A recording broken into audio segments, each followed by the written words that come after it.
Hello, everyone. Thank you very much for attending our special online class again. We are broadcasting from Yamato manufacturing headquarters, Kagawa, Japan. And my name is Akira. This is Megumi, my colleague, and she's going to be making some special noodle today. And so we are doing online class on what we kind of continuing to do. This subject, ramen class, ramen business 101, 102 today's class. But then ramen restaurant business 102, right? And so this is like sort of like huge subject, like a kind of broad subject. So it's very hard like for us to cover it, cover like everything like in class like this. So like we're gonna be sort of like dissecting like each element, and then maybe like we're gonna be doing like another class on this.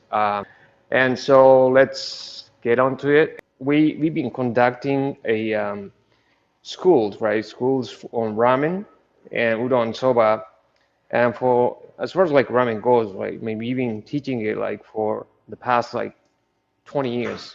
And it's like we have over 1,000 students, and like coming from like all over Japan, like different type parts of the world, and each of them has his or her own idea for like what kind of ramen they want to make. So we help them make, we help them like make their own recipes. So, we have like a database of like all these recipes, noodles, soups, toppings, and everything. And so every class, like, we have like something different, something unique. So like we've been accumulating all these data over the past 20 years. So, um, and then of course, like this class is being designed to help them start up their ramen restaurant businesses from scratch. So I think we are, qualified to talk about this subject today. And basically, manufacturing noodle machines that are designed to do restaurants. I mean, designed to do noodle production restaurants and small production, small factory.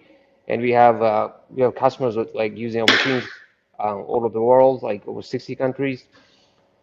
We have offices in Japan, including the big cities in Tokyo, South Korea, Singapore, Holland, and United States. We have partners in different countries. So we basically help out like our customers with that, training, noodle recipes, and of course equipment, everything, and or to help, their businesses succeed with the Spark noodles. So ramen business 102, right? Ramen business 102, and with a particular attention to restaurant, ramen restaurant business. And so last week we talked about like ramen business 101 as like more like kind of something general, and we talked about our business plan and like doing market research to have like good understanding about target markets. Well, target markets like help us develop our offerings, like products, operational plans. It's important to mention here that our business has to serve like other people, like for our target markets, which shape our offerings, that like our products and services. Aspect of our ramen business we are talking about today has to do especially with equipment and production, and what tools what tools we need to start and operate our ramen business. And I have to say that like the equipment we're talking about today, and especially has to do like production of products, ramen. And so how do we specify and decide on equipment that we need for our ramen production, right? We need to decide on like at least two things to know what equipment we need in our production operations. The products, or like what we offer to our customers, and then how much of each product we offer in a specific period of time. That is our production capacity. So unless we know what to offer and like how much of each type of product we offer, for example, like in one day, we won't be able to decide on like what tools we need to make it possible. So let's decide on these two things first, our businesses. So our products, right? Now, as we discussed in the last class, our offerings need to be based on what our target markets desire and then, or at least like what we think they do, right? Based on research. So what type of ramen dish they prefer, if they love like tonkotsu broth, like they like it with shoyu, shio, or miso. So about the thickness of the broth. Should we have gluten-free options? Would it be better to have like vegan options? What kinds of like side dishes or appetizers would our customers love? What protein and fiber do our customers want to eat with the ramen? Do we want to produce our own noodles? What are the pros and cons like in-house noodle production? We produce or buy or resell made of like what we offer because the labor cost is so high. So answering these questions shapes our product offerings and deciding to produce each of them like from scratch by ourselves in production determines what particular equipment we need for our operation. So production capacity. So once we decide on what type of products we produce ourselves, we need to decide how much we each do we want to produce to or sell in one business day.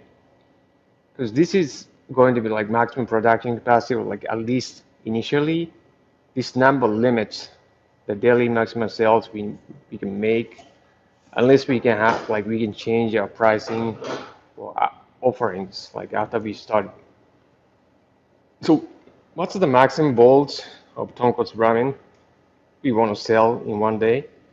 So how many servings of tonkotsu noodles like do we want to produce in one day, right? How many pieces of chicken chashu like marinated meat we want to prepare for the day? So what's the biggest number like servings of gyoza can we expect to sell in one day?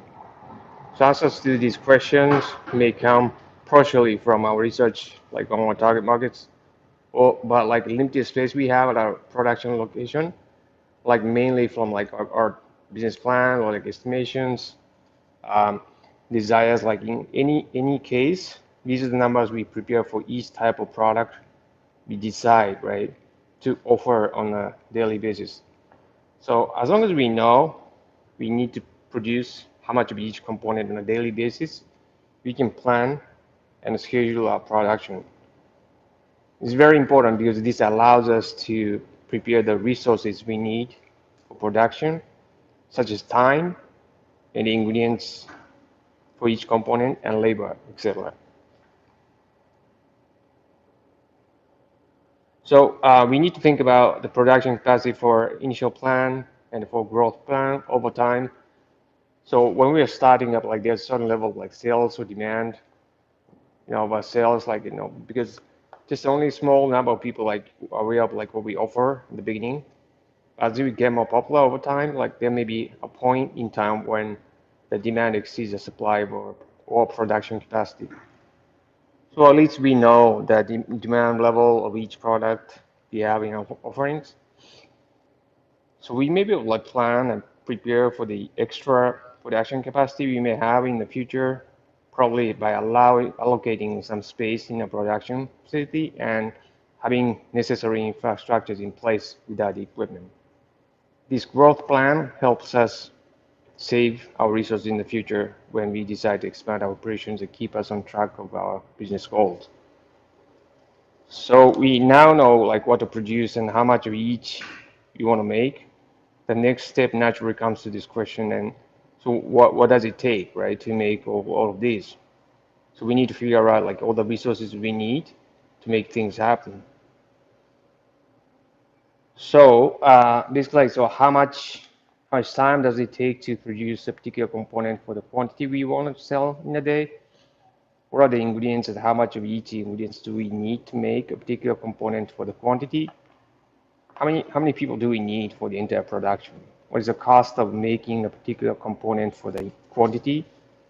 Are there any equipment that help us save certain resources such as time, ingredients, etc.? We should have like all our answers like as detailed as we can for each of these questions to plan our production operation. the time, ingredients, and people needed for production. So let's say that like we have gone through like all these points, like decided on the following production plan. So I'm gonna just skip them. So offerings, right? Like six options of ramen dishes. So tonkotsu ramen, shoyu ramen, like shio ramen, miso ramen, tsukemen, and vegan ramen. And six options of toppings: pork chashu, chicken breast chashu, like flavored eggs, tofu steak, assortment of like stir-fried local vegetables, marinated locally grown shiitake mushrooms as side dishes, pork gyoza, chicken gyoza, vegan gyoza, house salad, a job like pickle, like locally grown vegetables, yakisoba noodles, um, chicken and rice bowl, and konomiyaki pancakes. As for noodles, thin noodles, medium-sized noodles, thick noodles, and gluten-free options, rice noodles. So to answer the question of time, like ingredients and people we need for production of these components, right? I mean, these items, we need to work backwards. We need to like deconstruct each menu item to see what it takes to make each from scratch. For example, like let's skip the slide. So, for example, let's take a bowl like tonkotsu ramen apart and into parts that make it up, right? Um, Obviously, like there's noodles, soup, and condiments. And toppings like we probably leave them as options for customers to pick. So let's say we decided to sell 100 bowls of tonkotsu ramen a day, or at least have the quantity prepared on a daily basis. So to produce 100 serving of tonkotsu soup, which can be further divided into three components: the base, the base stock, right? So the base stock, and uh, so the base stock, right, and then motodare, like the base sauces, and the flavored oil. And first of all, like what ingredients do we need, and what is the quantity of each ingredients do we need to make enough for 100 servings? And here's a shopping list for tonkotsu soup, right? Base stock, which are made of pork backbones, water, garlic. And for the tare, like base sauce, the vinegar, soy sauce with different brands, salt, different brands, water, dry shrimp, clam, scallop, kelp, dry sardines, fish sauce, white pepper. For the flavored oils, vegetable oil, pork back fat, scallop, leeks, and garlic. To make the quantity we want, right, we need to know how much of each of these ingredients we need, and how much time and how many people to make them. And is there any equipment that can help us save our resources? That's something like we need to consider. But um, so these are the like we talked about before, and then this is the like kind of ideal so like operation of a ramen shop. And I'm going to talk about like probably in the next class as well, like on this topic. But like this is so like basically like a business ramen shop like can be divided into several parts, and like major parts would be like this production side and the like service side. And so like in the production side, like we produce all these like soup components and noodle components and topping components and side dish components and in sections, and produce them like as a component and separately, right? And then we pack them up like in separately, and then like we distribute, like deliver them to the outlet, and where these components can be put together according to the order. And then when we get an order, we assemble them basically to an order. And so because like production of soup is like kind of such a um, big topic, and we talked about like what what ramen soup like consists of, like in the last class, and then so ramen soup like basically consists of like these three things, and base stock, flavored oil, and then tare like base sauce, and each of them can be made out of like different ingredients, um, using different parts and different recipes, of course, and the different. So, but for one serving of this stock, it's like usually 300 grams on average. Like when we're talking about like hot soup and hot soup noodle dish. Sorry, let me go back. Yeah, so there are basically three types of ramen dishes currently. So well, we call like a evolution of ramen, but like so regular standard like type of ramen, it's like noodle soup, right? That's number one, like standard ramen, and like so we got noodles and like base stock, and in there like, and then there's another one that's less soup, and we call like tsukeme or dipping noodles, and another one like that's called like mazemen. That's it's like almost like soupless noodles, like we call it, and then like we have noodles and like some kind of sauce like that's coating the noodles, and so these are three types of like basic three types of like ramen dishes, and then so depending on the type of ramen that like or like your customers are offering, I mean ordering, we can customize them. Like we can assemble all these parts to form the product that's being ordered. So the ramen soup is a noodle soup dish, and so it consists of like these three things like ramen soup, like noodles, fresh noodles and toppings. And this like ramen soup consists of like these three components: tare and flavored oil and base stock. And then each component, each part, usually weighs within these ranges. And for the noodles, typically that's like 130 grams, and that they're made of like wheat flour, like other types of grains, or if you're doing like gluten-free, it could be like some kind of rice flour, um, water, kanshi, right? And then toppings, could be like some kind of like protein or fiber.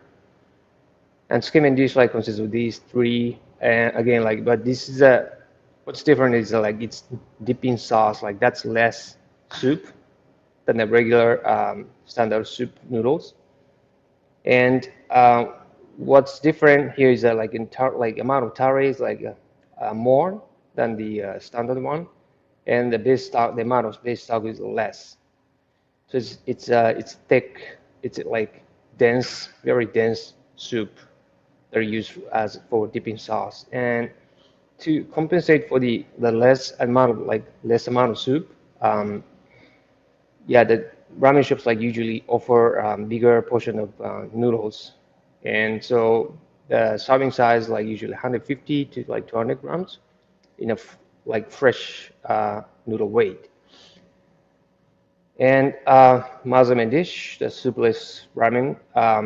So it has like mixing sauce. That's uh, that's basically nothing like, but like there's no base sauce, base soup in there, base stock in there. So it's it's usually made of like tare and then like flavored oil and a bit of like fish powder, like some other condiments. And model noodles usually big compared to like regular soup noodles. So 130 grams and 20 grams. And again, going back to the tonkotsu soup, so to be able to like produce like tonkotsu soup, right? Tonkotsu, a particular type of tonkotsu soup, we have to make base stock to certain specs, and we have to make like base tare, which consists of like all these ingredients and flavored oils. And so we have a recipe that's gonna be made like to specify um, what what grams actually what grams like each of these components that have to be put together to make one serving like tonkotsu soup. So we have so like we construct recipes like to that kind of is like to that level like specifications and to we use them as like or like standard operation procedures. Okay, so this is so we're planning like all of a sudden like getting into the equipment and infrastructure part, but so this is like a full plan of our kitchen that's used for our ramen school, and so that like this is this kind of shows the kind of equipment that we need for production of base stock, and so there's a base stock. I mean the production base stock like we need like of course like heating appliances to apply heat to ingredients and well like that's been boiled in water to and then to release the like essence into the water, right? And so we have like induction cookers. We use the induction cookers instead of like gas powered appliances, but like ranges. But each of these induction cookers like is very high in power, heating power, and over like 7 kilowatt. And so that's where we cook like different types of base stocks. And then I'm gonna explain this later, but so we're gonna go to after that like we have to like cool the base stocks, and then um, we store them and then like in the fridge, and then like we actually pre-make all these like base stocks and everything in advance, and we going to kind of pack them up and then distribute like deliver them to ramen shop outlet, and then that's where like they put them together and serve them to customers order. So so to produce um, is to produce like base stocks, right? We need to have again like heating appliances, some kind of heating appliance like that's very like in power, like heating power, and so we use like these induction cookers, and of course we need to have like stock pots, right? And stock pots, and like each of these induction cookers, we have like 10 of them, and each of them like be cooking different ingredients separately, individually, for the purpose of like like each student like appreciating how each base stock like tastes.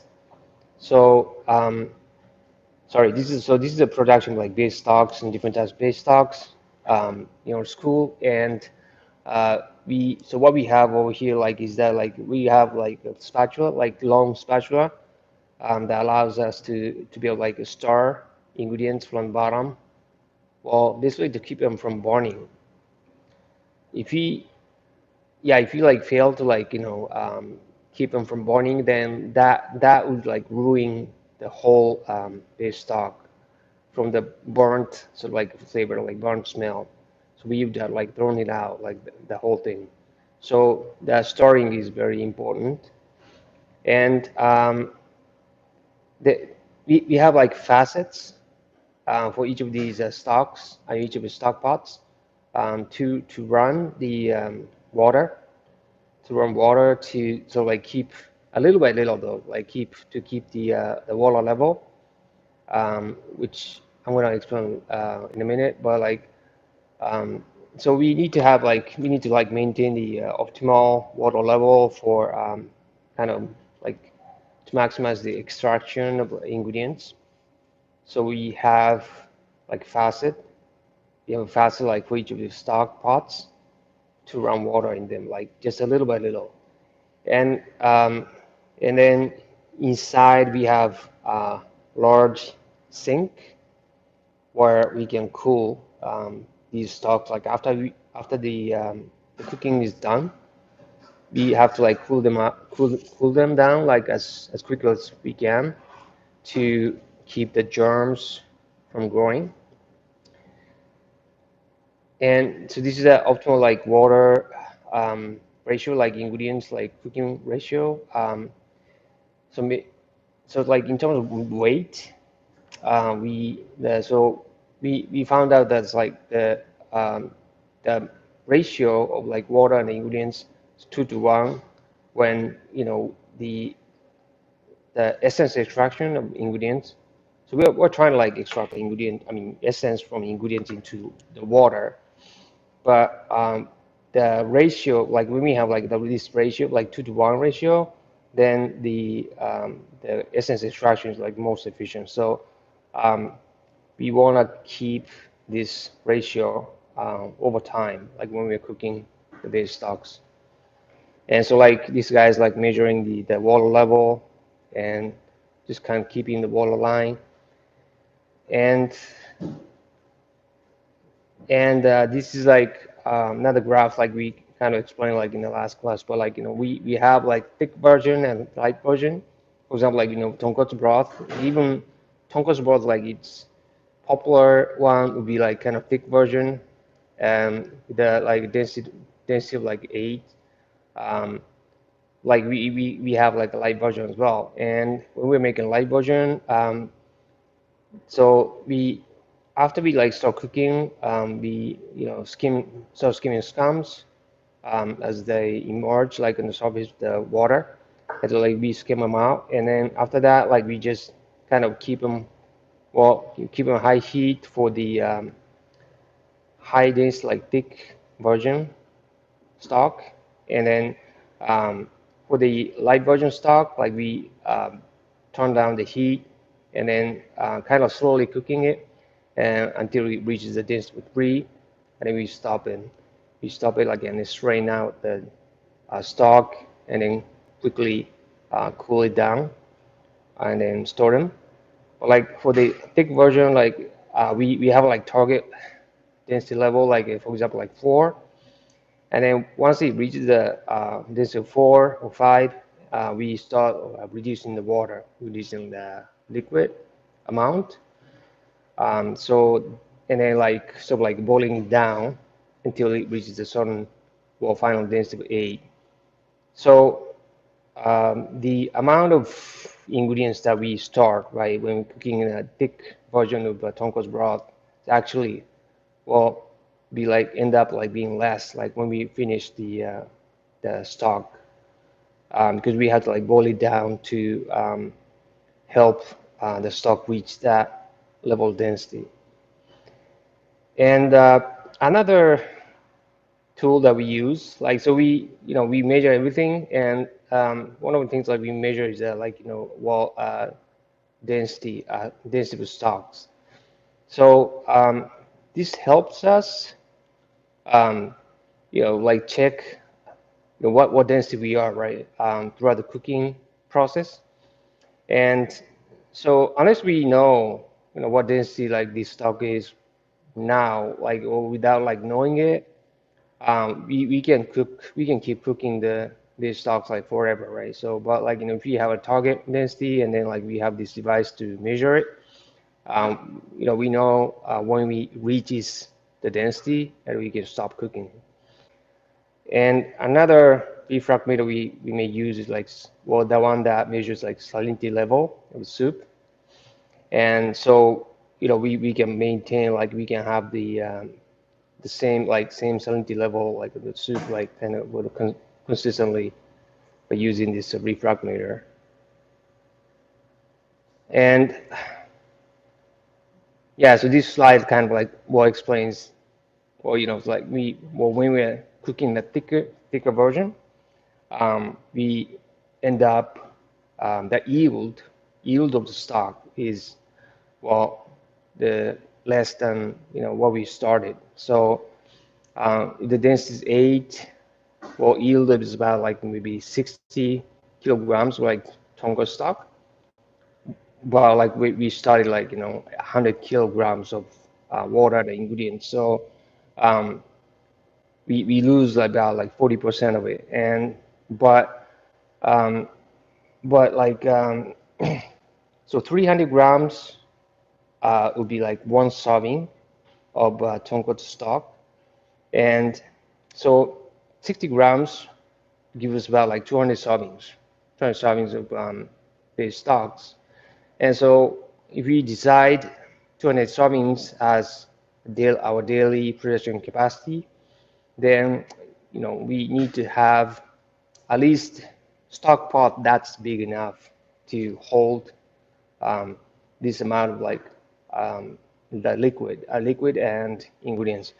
But like 100 kilograms, but we need to have buffer on the top. Like we put the ingredients and the water in there, and then the water level would like may exceed like if we have like 100-liter stock pot, it may exceed it like overflow.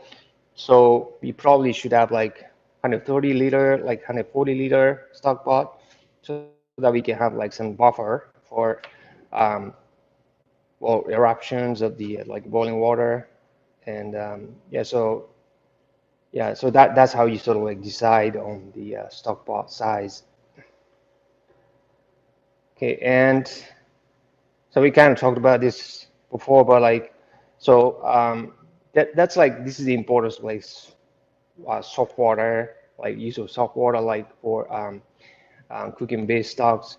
And so basically when we have to like work with like water that's over 60 ppm millions parts per million, or like 3.5 degrees of hardness. Um, what happens is that like, because like there are a lot of minerals in it, like in the water, hard water, calcium and magnesium. So these calcium, magnesium minerals will kind of trying to join with the umami ingredients that we want to extract into the water, and then so they basically kind of sort of like block them, and then like because the magnesium and calcium like already kind of occupy the space in the water, so it takes longer time, and it probably takes like more amount of ingredients to get the same amount of stocks. So economically, like it's not really good. Like if you have to like work with the water, that's over at least like 60 ppm, um, then that's probably no brainer. Like to use to install water softener. And so that's, yeah, water softener, like it's something you may want to use, you may want to consider using to save your resources as well. Like that's another equipment. And I don't have a slide for this, but like when we are making, especially like a thick noodle, thick stocks like a tonkotsu stock with like density like 8, then it takes actually a long time, like it's very time consuming to strain it. So after we make stocks, right, we have to like strain. We have to strain like all the debris, like ingredient debris, like pieces like um, pork bones, pork meat out, like filter them out, right? And then but like using like all these strainers, like sieves, like it takes forever. Like so it takes sometimes like hours, and it's time consuming. It's like labor intensive. So, well, in that case, we could save, like hours and like of like labor using soup straining machine like the one we have, and it actually improves the quality of the stock as well by completely removing the all these like ingredient debris as well. So that's another equipment like we may want to consider using in production based stocks. So And the tare, yes, motodare is another component that we need to make the type of soup that you are producing and serving.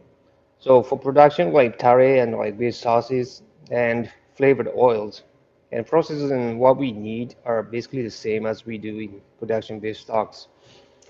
And for example, like there are three major types of tare for ramen soup: shoyu, which is like soy sauce; shio, which is salt; and miso. And let me explain how we can make like the first two types. And so when making like tare and flavored oils, like for the matter, like we are just transferring umami or essence of the ingredients into liquid, which is soy sauce, salt water, and oils. And oftentimes for that to happen, we need to apply heat. So the ingredients we need to be heated over like certain temperature to release the essence into liquid.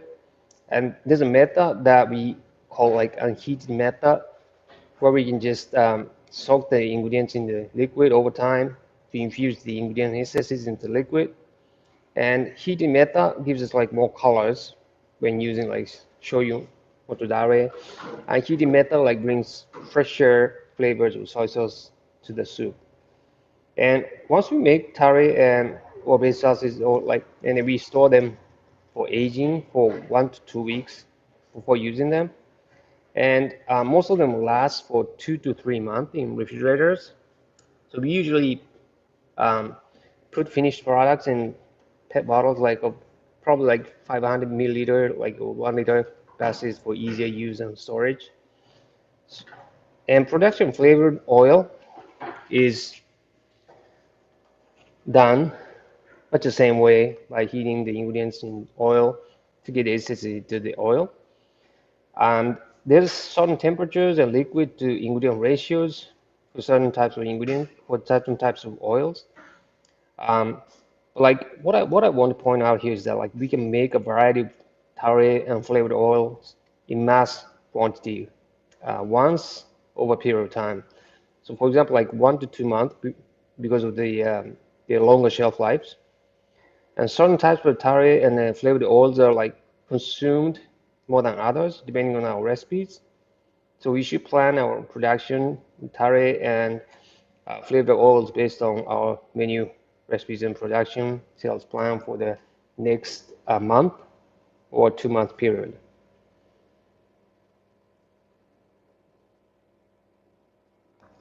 So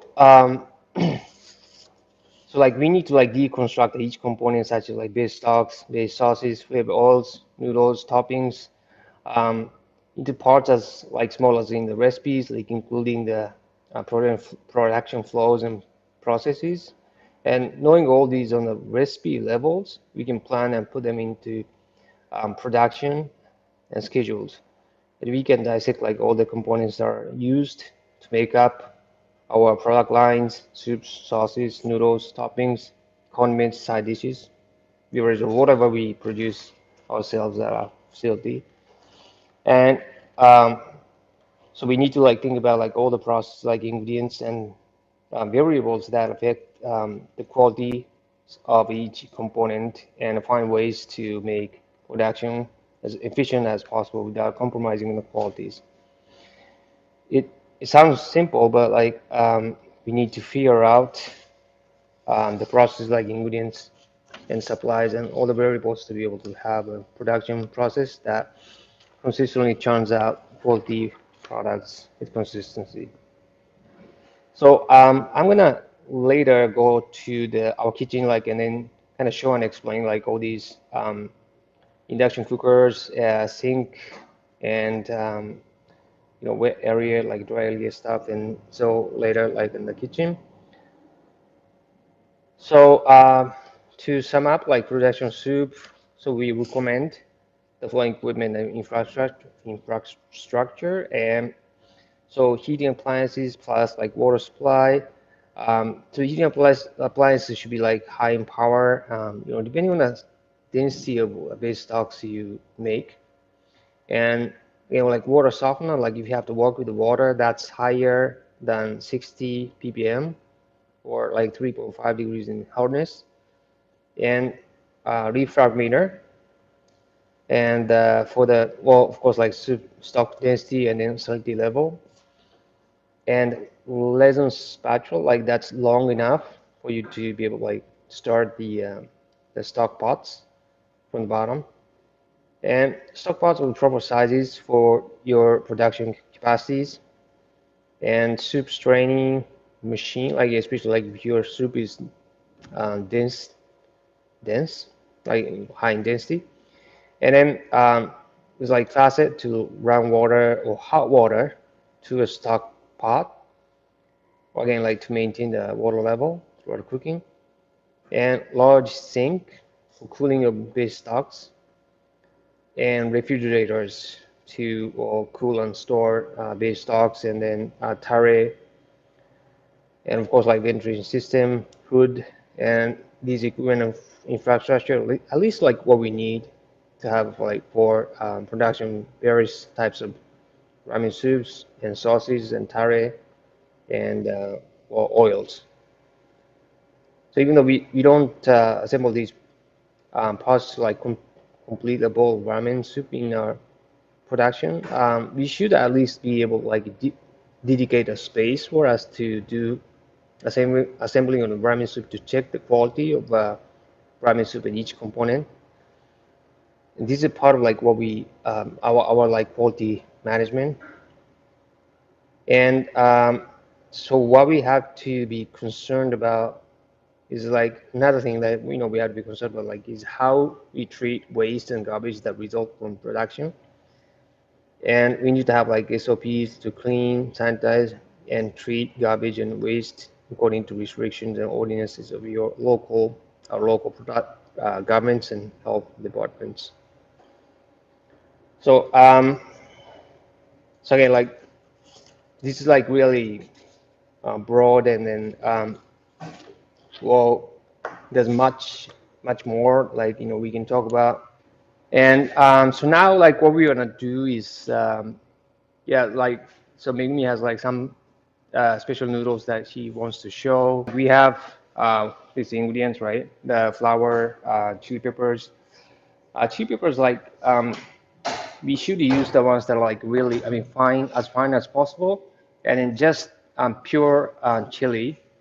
There are ones that are like kind of mixed with some other stuff, kind of sold at supermarket, and we put about like 5% to the weight of the solid ingredients. And this chili powder is like pretty dry, like compared to wheat flour. So we need to think about when we're using ingredients like this kind of chili powder or like some other solid ingredients that's like more dry in moisture level compared to like wheat flour. We should think about the hydration ratio. We should probably have like more um, hydration ratio, like a bigger hydration ratio than usual to compensate for a low moisture level of the other powder that we are putting in, like solid ingredients.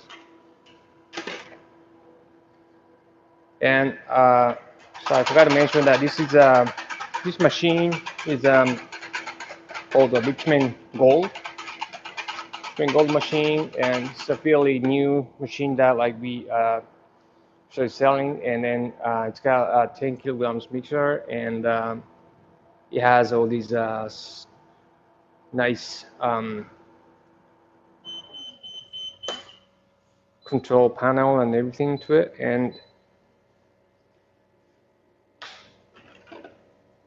And so she's putting the liquid in it onto a mixer lid, which drips the liquid through like small holes into the solid ingredients. And so kind of like hydrating the like solid ingredients a little by little.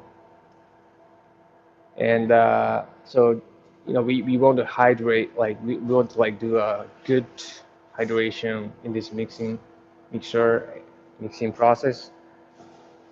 And the rotational speed of this mixer is 75 um, rotations per minute. And yeah, we can keep watching how it's being mixed, but like um, you know we're running out of time, so she prepared the dough in advance.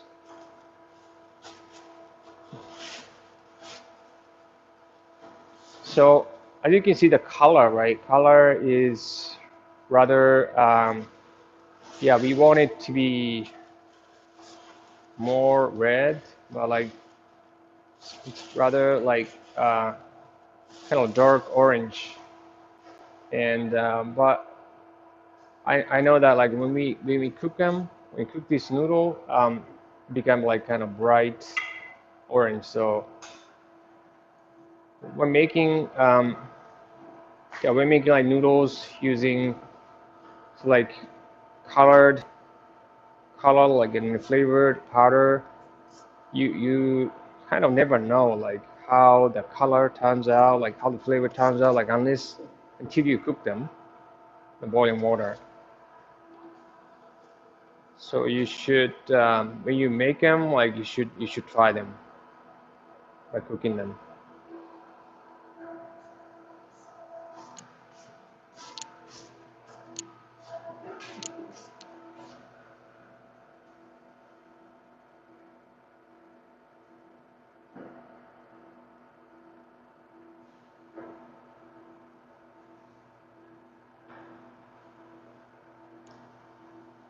So this machine, what it does, what it's in doing is like for making rough sheet of dough, and then amazingly it's it's doing it by itself.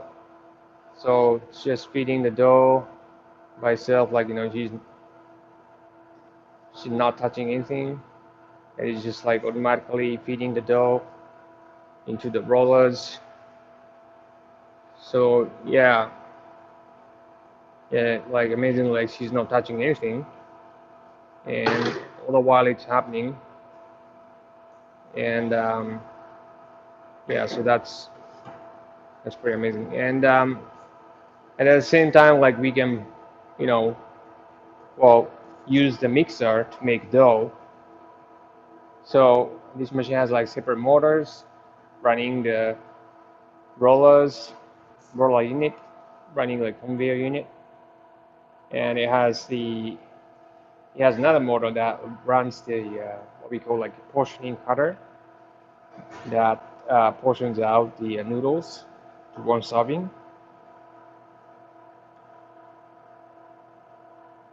Yeah, so it's see like it's and it has like sensors to detect, check. See that the sensor detected like something, some object, but like kind of going through the that. So there's a beam, right? That's like kind of like shooting from that like lines, and then like once you like try to put your hand in there, like and then beeps and like stops, and it's a safety feature. And that's I think that's one of the most like advanced like safety features like I've seen on a commercial noodle machine. And so after that, like so we made a like a rough sheet of dough, and then well, it's pretty fragile, so we want to make like really firm. Want to make it firm, and so to do that, you want to separate it. Want to separate it, right? Two two sheets, two separate sheets, right? Two separate sheets, and combine them through the rollers.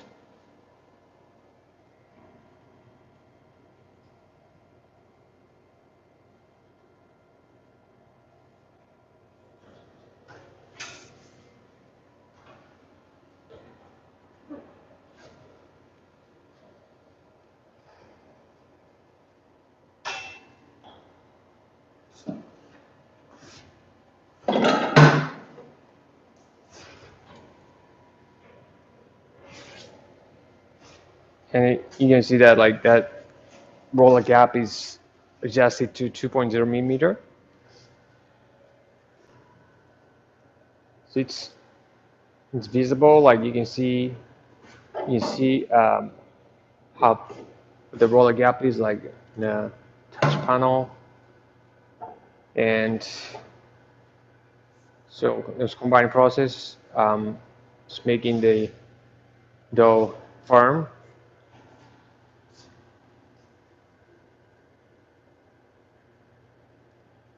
It's very quiet, and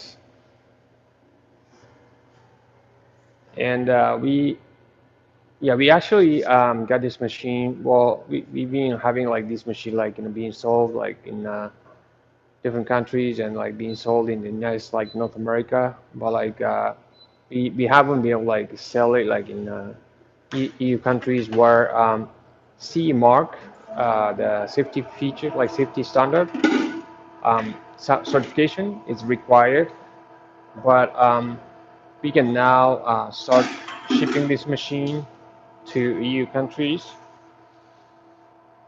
and so yeah, we're happy about it. So that like this machine can makes it really easy for people who are not used to in-house production noodles.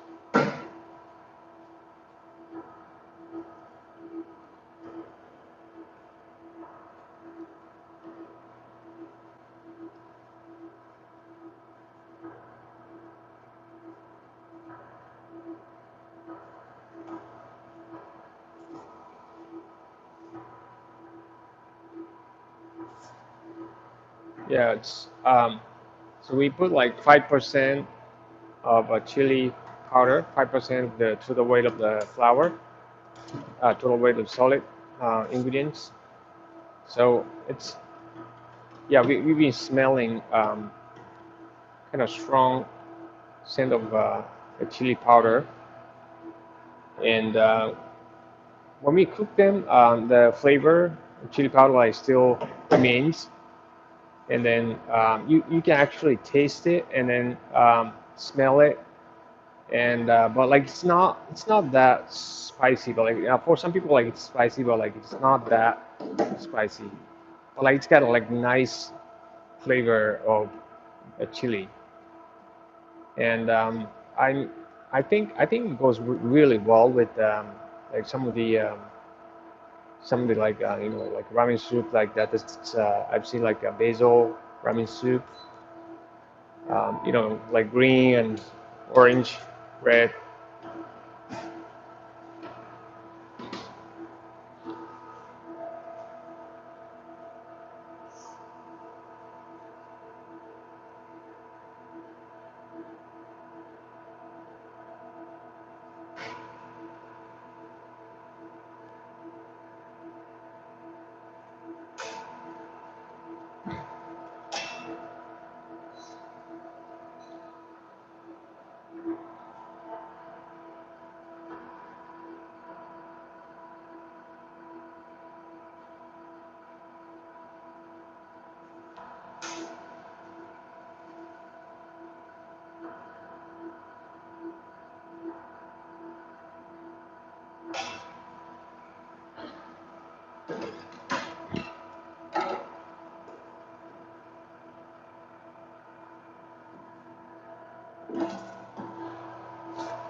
So this is the second round of mining process, and what she did was like she set the automatic duster. So like from this point on, we want to dust it. Like we want to like um, keep the like dough from sticking, because hydration ratio with this dough is like rather high, so that there's a risk of like getting stuck, right? So we want to dust it. We want to dust it to keep the dough, dough sheets from sticking.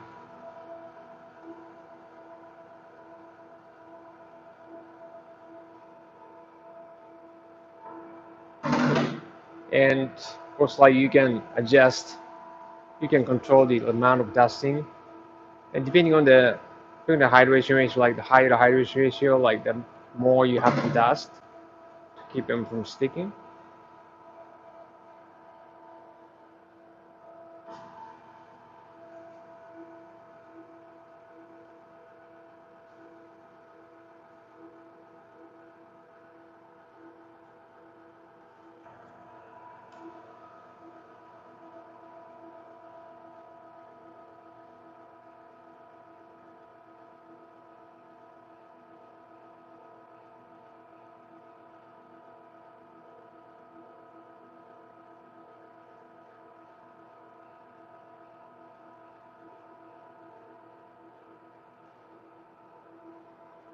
So we usually do this combining process twice.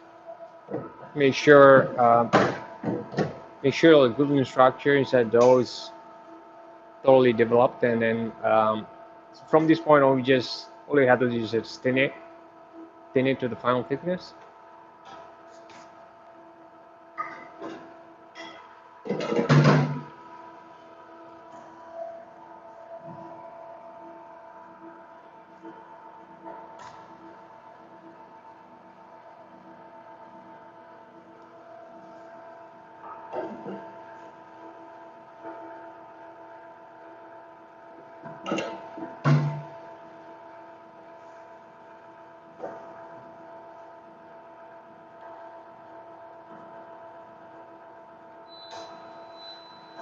And so like so there's a like safety gate.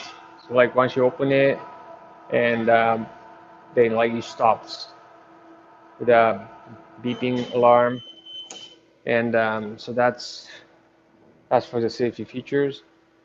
So this machine has a lot of safety features that keep us from well getting our hands like holding the rollers and like other like incidents. So and you can see like what errors like that occur like in a touch panel like visibly. So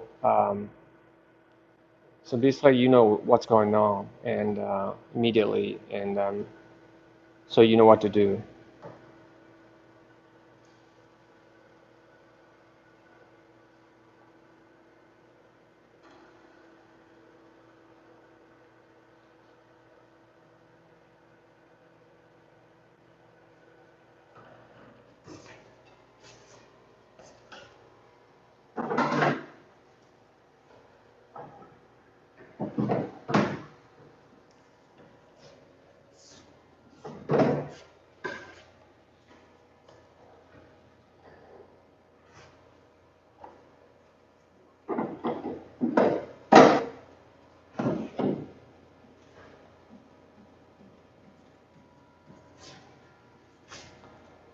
So we're going to so she's going to like make different types of noodles like using the same dough.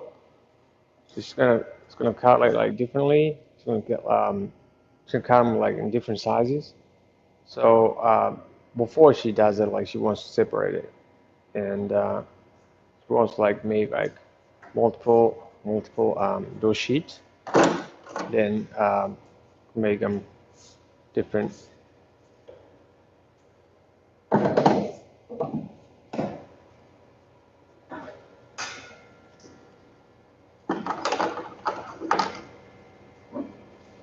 And what's important here is that like we should measure the actual thickness of the dough.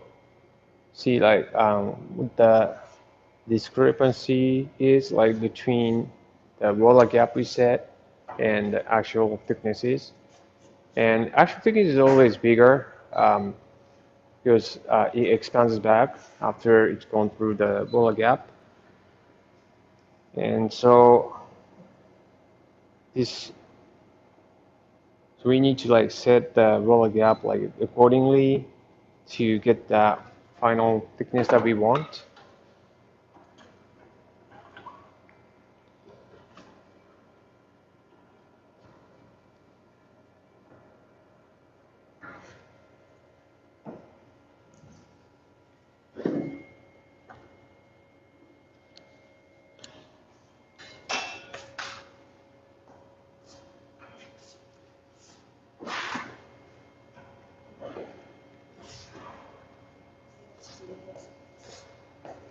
Okay, so the first thing we're gonna do is like we're gonna make on curly noodles.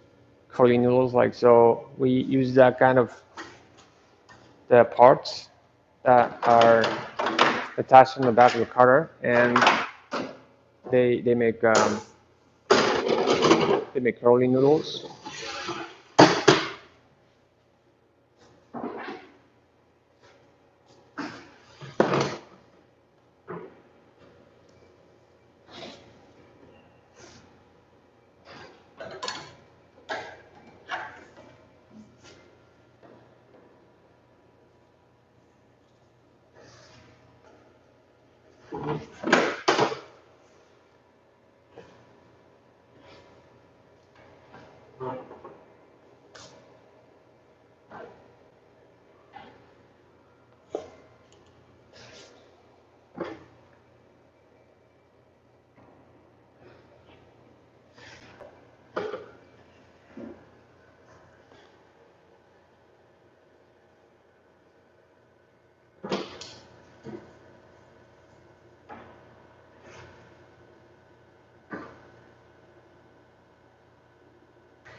So these noodles are like relatively thick, and yeah, you maybe like use them as like sukemen noodle, dipping noodles, or like you can use them as like kind of what kind of for kind of thick, relatively thick soup, relatively dense soup, like maybe some miso ramen, and yeah, it's like there's these noodles like kind of relatively spicy. They go well with yeah miso soup. So and yeah, so that's how like so the noodles are like like cut straight first, and then like they're stuck, right? They're stuck like in between the plates, and and then like they get stuck in there like but like they get pushed out, and in the process like they get curly. So that's how we can make curly noodles using the machine. And but like if you're making like really soft noodles, like high hydration noodles, like you can make curly them, you can make them curly by hand as well. And the next one, like, just going to be like number 20. So they are, it's going to be like a bit uh, thinner, bit thinner than the previous noodles, curry noodles.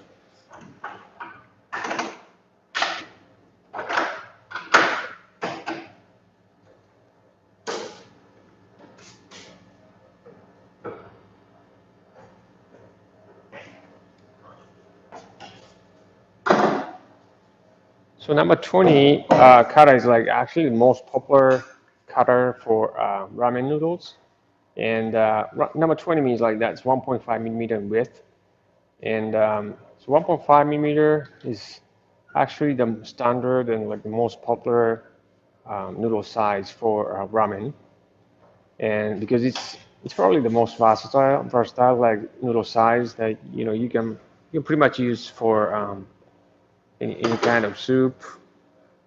So it's very versatile and probably most popular size.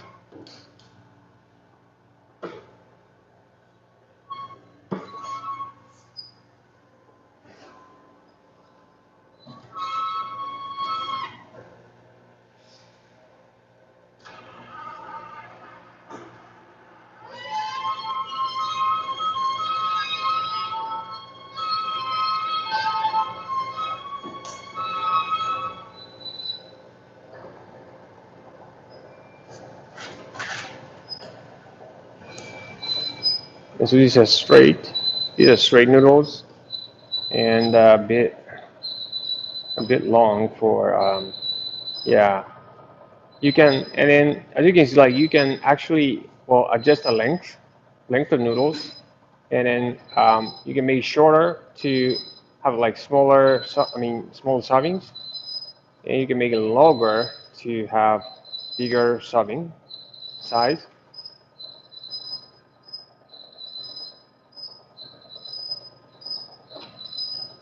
So you can make it shorter, like just there's a knob that the volume that like you can get like so it's shorter, and you can make them longer, bigger serving size.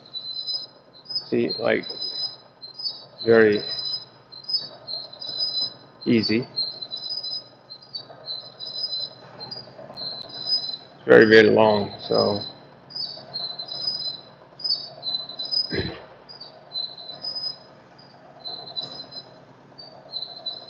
and then another thing like you may like notice um, when seeing this watching this machine like making noodle making machine that is like how how it sits right how it sits and like catch noodles.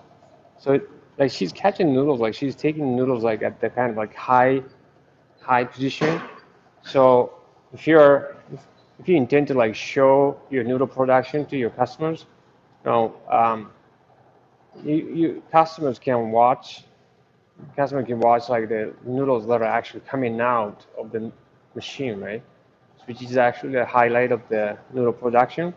So this machine is is perfect for that kind of purpose.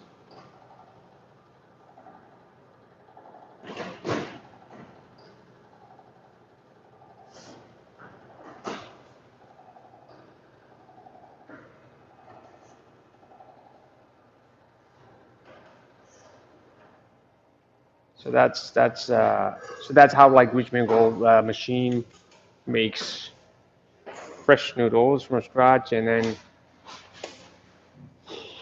yes, so these are chili powder like kneaded noodles, ramen noodles, and they are very very good. So so if you have a chance to like try making them, like please try them at home, and yeah, maybe like try them like in a with a like in a miso ramen soup, or like I'd go for probably like basil kind of green ramen soup. These noodles. Okay, so as I promised, right?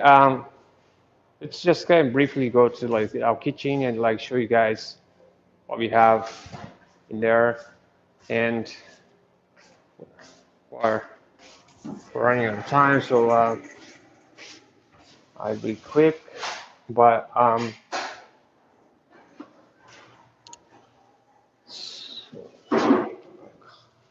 so this is our kitchen, and then well, right now like there's no student, but this is what we teach at running school, and so as I kind of trying to explain, right? So we have like induction cooker over here, like, but it's like really small stock pots. Like, we have like big ones like this, as high as high as like up here. And then as I was explaining, right, this is a faucet, and then this is like soft water. So you run soft water, and so that like we can like sort of like kind of supply like in soft water like a little by little, well to maintain the temperature, temperature of water, temperature of cooking water, and then as well like the amount of water that's like cooking the ingredients inside, so that we can keep the ingredient to water ratio like 2 to 1 ratio throughout the cooking, so that we can have the most efficient kind of essence extraction process going on inside. And uh, and this is the kind of spatula that we use. So it's pretty long, right? It's pretty long, and it has this. Then like it's made of like plastic or resin, and so should be like long enough, right, for kind of big um, stock pots. Like, so we have like a stock pot that has this, right, and then so we need to be able like, well, start the ingredients like from the bottom. So it needs to be like this long, right, and it's plastic, so like it's you know um, for sanitary purpose, like it's good, and so this is like really, it's almost like a, well, it's not big enough for a swimming pool, but like it's a like large sink where we can run water in it, and then like it's like we have a faucet over there, and then like we just like keep running water into it, and so cold water, right? And then so we have like a bunch of like stock pots in it, and that's where like we quickly cool the base stocks, right? And then like we need to like bring the temperature of the base stock like down below like 30 degrees Celsius, right? Before we can put them in the fridge, where the fridge like do the rest of the cooling process. But like if we don't cool the temperature, we don't cool the base stock like well below 30 degrees Celsius, then the stocks, like if you put the stocks like pots of stocks in the refrigerator, they're going to be still cooking, right? And so that's really bad, and like then the stocks would be bad, like because germs would grow in there. So we need to quickly cool down the temperature in that kind of sink. We sometimes use this kind of sink too. The stockpile like well somehow fits, like some of the stockpiles fit in there too. So we use this kind of sink as well. Yeah, so and this kitchen is basically like kind of wet, well not kind of, but like wet kitchen. And yeah, and then this is like sieve that we use for straining the stock. And then like if you have yeah, if you have like if you are straining like in a thick tonkotsu stock, right, and then like these holes, like these holes like are going to be blocked with all these pieces of the tonkotsu debris, right, tonkotsu bomb debris, right. So yeah, so it's gonna take a long time, but like you have like something like this, like a soup straining machine, so you can strain the stock, the thick stock, right? Like when you have to like, well, strain stock like with this strainer, for and it takes them like maybe like to strain like maybe 80 liter of like thick tonko stock, like it takes them like 1.5 hours, right? But like using this strainer takes them probably like 20-30 minutes, and then like you don't have to like kind of physically move your hand to like kind of like get it out, filter it out, like kind of force it out. It does it like automatically. So well, like in terms of labor intensiveness, this is definitely better as well. And this is a softener. This is a water softener that we use, and it's really simple device that you can just install, and just it's a filtration system, and then like you can timer it, and then well, it has a filter that kind of filters out the all these like calcium and magnesium out, and then it just like runs the soft water like out of faucet. But once like filter like clogged with like calcium and minerals over time, and then like there's a certain amount of like minerals that you can filter out, and then it needs to be cleaned. And so, but like cleaning takes time, like a few hours. But like you can time it, you can put a time on it, and then you can clean when you are not like using the soft water. So it's a very simple device, but it can save you like a lot of money, like if you have to work with hard water. So it's something. It's not that costly, so like something like you may want to consider installing in your. That's going to save you a lot of money, and then it's going to make your stock better as well. So um, So this is so what we had like for this class, but like hmm?